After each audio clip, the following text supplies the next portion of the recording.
Pembacaan Kitab Kisah Para Rasul pasal 1 dan 2. Kisah Para Rasul 1. Roh Kudus dijanjikan. Hai Theophilus, dalam bukuku yang pertama aku menulis tentang segala sesuatu yang dikerjakan dan diajarkan Yesus sampai pada hari ia terangkat. Sebelum itu ia telah memberi perintahnya oleh Roh Kudus kepada rasul-rasul yang dipilihnya. Kepada mereka ia menunjukkan dirinya setelah penderitaannya selesai, dan dengan banyak tanda ia membuktikan bahwa ia hidup. Sebab selama 40 hari ia berulang-ulang menampakkan diri dan berbicara kepada mereka tentang kerajaan Allah. Pada suatu hari ketika ia makan bersama-sama dengan mereka, ia melarang mereka meninggalkan Yerusalem dan menyuruh mereka tinggal di situ menantikan janji Bapa. Yang demikian, katanya, telah kamu dengar daripadaku.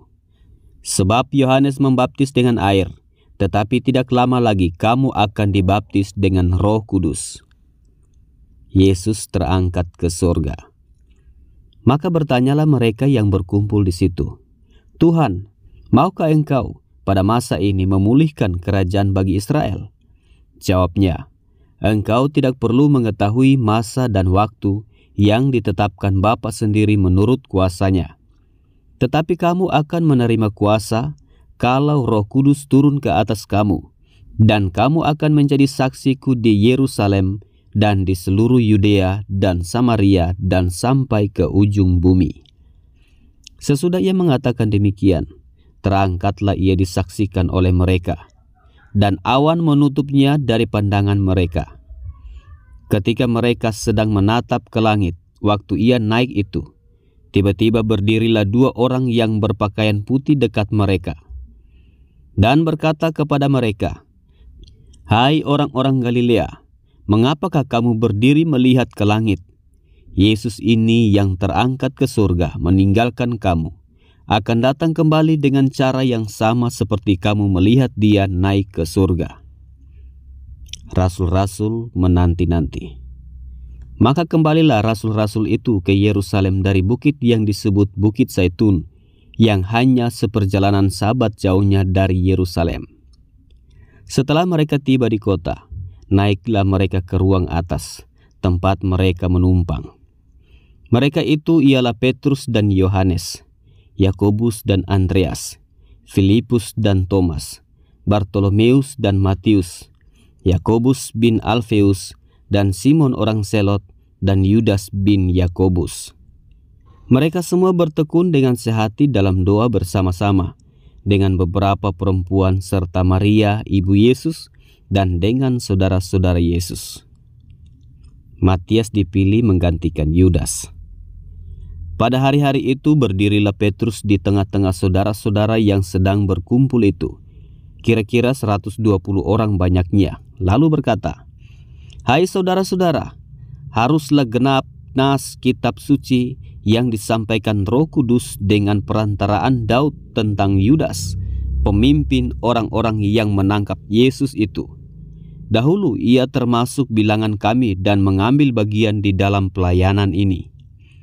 Yudas ini telah membeli sebidang tanah dengan upah kejahatannya. Lalu ia jatuh tertelungkup, dan perutnya terbelah sehingga semua isi perutnya tertumpah keluar. Hal itu diketahui oleh semua penduduk Yerusalem, sehingga tanah itu mereka sebut dalam bahasa mereka sendiri Hakaldama, artinya tanah darah. Sebab ada tertulis dalam kitab Mazmur, biarlah perkemahannya menjadi sunyi, dan biarlah tidak ada penghuni di dalamnya, dan biarlah jabatannya diambil orang lain.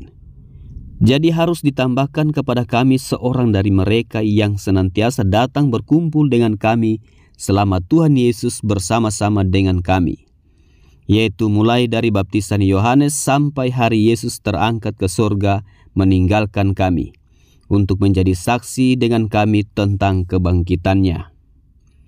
Lalu mereka mengusulkan 2 orang, Yusuf yang disebut Barsabas, dan yang juga bernama Yustus dan Matias. Mereka semua berdoa dan berkata, Ya Tuhan, Engkaulah yang mengenali hati semua orang. Tunjukkanlah kiranya siapa yang Engkau pilih dari kedua orang ini, untuk menerima jabatan pelayanan, yaitu kerasulan yang ditinggalkan Yudas yang telah jatuh ke tempat yang wajar baginya. Lalu mereka membuang undi bagi kedua orang itu, dan yang kena undi adalah Matias, dan dengan demikian ia ditambahkan kepada bilangan ke-11 rasul itu. Kisah para Rasul pasal 2, Pentakosta. Ketika tiba hari Pentakosta, semua orang percaya berkumpul di satu tempat. Tiba-tiba turunlah dari langit suatu bunyi seperti tiupan angin keras yang memenuhi seluruh rumah di mana mereka duduk.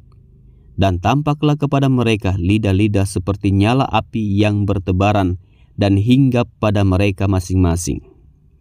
Maka penuhlah mereka dengan Roh Kudus.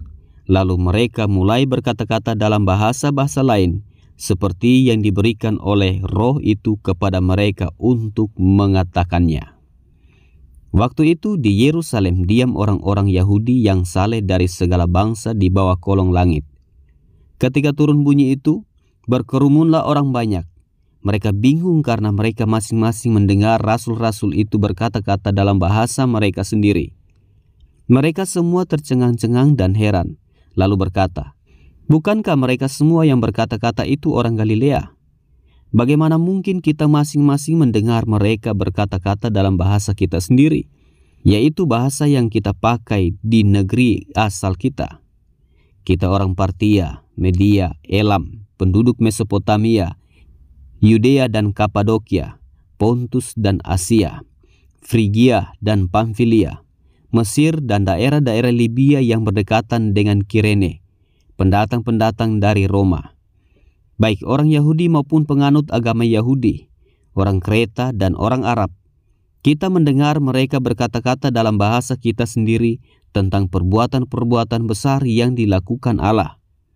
Mereka semua tercengang-cengang dan sangat termangu-mangu sambil berkata seorang kepada yang lain, "Apakah artinya ini?" Tetapi orang lain menyindir, "Mereka sedang mabuk oleh anggur manis." Khotbah Petrus.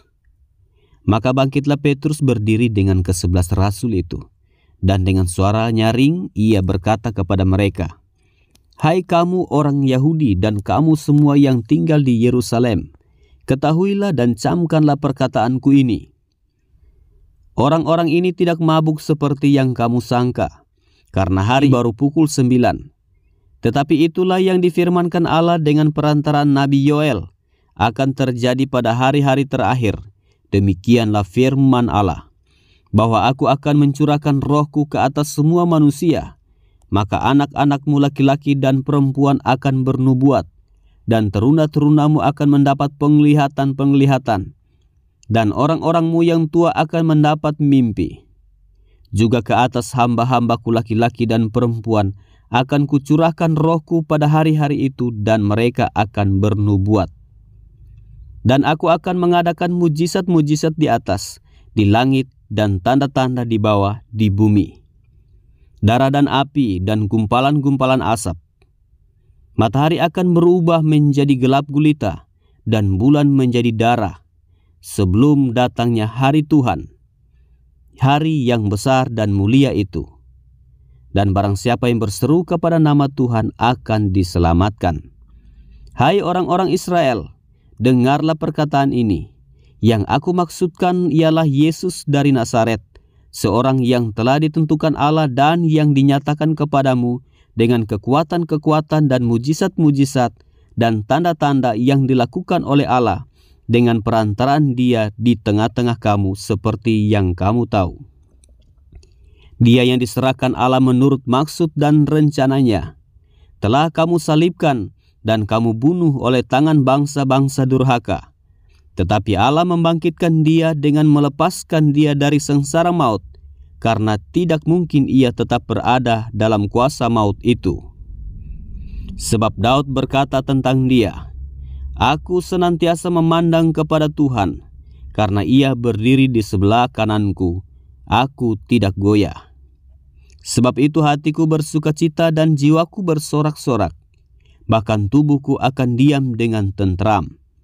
Sebab Engkau tidak menyerahkan aku kepada dunia orang mati, dan tidak membiarkan orang kudus-Mu melihat kebinasaan. Engkau memberitahukan kepadaku jalan kehidupan. Engkau akan melimpahi aku dengan sukacita di hadapan-Mu. Saudara-saudara, aku boleh berkata-kata dengan terus terang kepadamu tentang Daud, bapa bangsa kita. Ia telah mati dan dikubur, dan kuburannya masih ada pada kita sampai hari ini. Tetapi ia adalah seorang nabi dan ia tahu bahwa Allah telah berjanji kepadanya dengan mengangkat sumpah bahwa ia akan mendudukan seorang dari keturunan Daud sendiri di atas tahtanya. Karena itu ia telah melihat ke depan dan telah berbicara tentang kebangkitan Mesias. Ketika ia mengatakan bahwa dia tidak ditinggalkan di dalam dunia orang mati dan bahwa dagingnya tidak mengalami kebinasaan. Yesus inilah yang dibangkitkan Allah, dan tentang hal itu kami semua adalah saksi.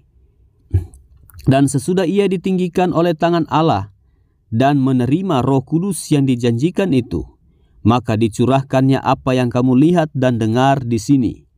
Sebab bukan Daud yang naik ke surga, malahan Daud sendiri berkata, Tuhan telah berfirman kepada Tuanku, duduklah di sebelah kananku, sampai kubuat musuh-musuhmu menjadi tumpuan kakimu. Jadi seluruh kaum Israel harus tahu dengan pasti bahwa Allah telah membuat Yesus yang kamu salibkan itu menjadi Tuhan dan Kristus. Ketika mereka mendengar hal itu, hati mereka sangat terharu. Lalu mereka bertanya kepada Petrus dan rasul-rasul yang lain, apakah yang harus kami perbuat, saudara-saudara? Jawab Petrus kepada mereka, bertobatlah dan hendaklah kamu masing-masing memberi dirimu dibaptis dalam nama Yesus Kristus untuk pengampunan dosamu. Maka kamu akan menerima kuasa Roh Kudus. Sebab bagi kamulah janji itu dan bagi anak-anakmu dan bagi orang yang masih jauh, yaitu sebanyak yang akan dipanggil oleh Tuhan Allah kita. Dan dengan banyak perkataan lain lagi, ia memberi suatu kesaksian yang sungguh-sungguh, dan ia mengecam dan menasihati mereka, katanya, berilah dirimu diselamatkan dari angkatan yang jahat ini. Cara hidup jemaat yang pertama. Orang-orang yang menerima perkataannya itu memberi diri dibaptis, dan pada hari itu jumlah mereka bertambah kira-kira 3.000 jiwa. Mereka bertekun dalam pengajaran rasul-rasul dan dalam persekutuan. Dan mereka selalu berkumpul untuk memecahkan roti dan berdoa. Maka ketakutanlah mereka semua, sedang rasul-rasul itu mengadakan banyak mujizat dan tanda. Dan semua orang yang telah menjadi percaya tetap bersatu, dan segala kepunyaan mereka adalah kepunyaan bersama. Dan selalu ada dari mereka yang menjual harta miliknya, lalu membagi-bagikannya kepada semua orang yang sesuai dengan keperluan masing-masing. Dengan bertekun dan dengan sehati mereka berkumpul tiap-tiap hari dalam bait Allah. Mereka memecahkan roti di rumah masing-masing secara bergilir dan makan bersama-sama dengan gembira dan dengan tulus hati, sambil memuji Allah. Dan mereka disukai semua orang. Dan tiap-tiap hari Tuhan menambah jumlah mereka dengan orang-orang yang diselamatkan.